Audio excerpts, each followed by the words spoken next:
శ్రీనివాసానంద సరస్వతి ఆంధ్రప్రదేశ్ సాధు పరిషత్ అధ్యక్షుడిగా సేవ చేస్తున్నాం. ఆనందాశ్రమ పీఠం అండి, శ్రీకాకుళం.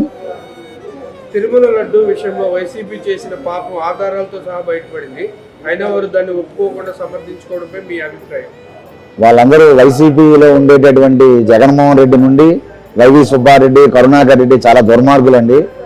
వాళ్ళు చేసిన తప్పును ఒప్పుకోరు, ఆ తప్పు మీద తప్పు చేస్తూనే ఉంటారు. వాళ్ళకి పశ్చాత్తాపం అనేది లేదు. అనేక సందర్భాల్లో మనం అవన్నీ కూడా బయటపడ్డాయి. 111 సీట్లకు దిగజారిపోయినా కూడా ఇంకా వాళ్ళకి బుద్ధి రావడం లేదు. మహా అపచారానికి పాల్పడ్డారు. ఇది క్షమించరానటువంటి మహా అపచారం. దేవాది దేవుడు కఠినంగా వారికి శిక్షిస్తాడనేటువంటి విశ్వాసం మాకున్నదండి. జగన్ రెడ్డి ముఖ్యమంత్రి అయిన నాటి నుండి హిందూ మతంపై, దేవాలయాలపై అనేక దాడులు జరిగాయి. తాజాగా లడ్డూ కల్తీ లాంటి మహాఘోరం బయటపడింది. జగన్ రెడ్డి ప్రమేయం లేకుండానే ఇవన్నీ జరిగాయని మీరు అనుకుంటున్నారా? ఖచ్చితంగా జగన్మోహన్ రెడ్డి కనుసన్నల్లోనే ఇవన్నీ జరిగాయండి.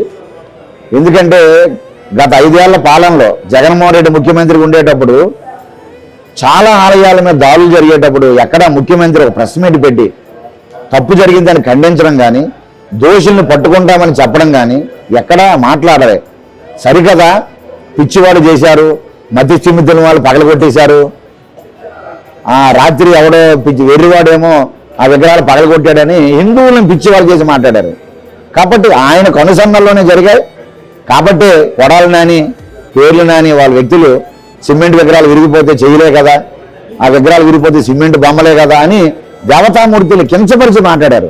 కాబట్టి ఖచ్చితంగా ఒక క్రిస్టియన్ ఎజెండాతో వెళ్ళారు. హిందువుల మనోభావాలు గాయపరిచి హిందువుల ఆత్మన్యూన్యత భావాన్ని దెబ్బకొట్టారు.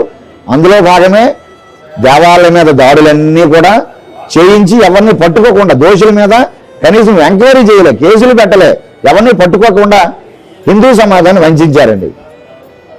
వైసీపీలో చాలా మంది హిందువులు ఉన్నారు, వారెవరు కూడా ఈ అపచారంపై స్పందించుకోవడం మీరు ఎలా చూస్తారు? ఖచ్చితంగా మాకు వైసీపీలో చాలా మంది హిందువులు ఉన్నారు. వారి మీద మాకు చాలా ప్రేమాభిమానాలు ఉన్నాయి. దయచేసి ఇప్పటికైనా మౌనం వేడండి.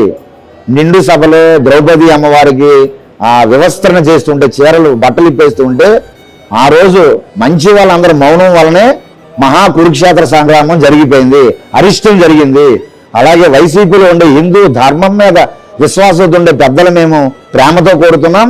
దయచేసి మీరు మౌనం వేడండి. మీరు బయటికైనా రండి, లేదు చేసిన తప్పుల్ని ఖండించండి. మీరు మౌనంగా ఉంటే జగన్మోహన్ రెడ్డి అలాగే వారి పక్కన ఉండే మరికొంతమంది వ్యక్తులకి బలాన్ని ఇస్తున్న వాళ్ళు అవుతున్నారు. ఇది మహా అపచారం అని నేను తీవ్రంగా ఖండిస్తున్నాను.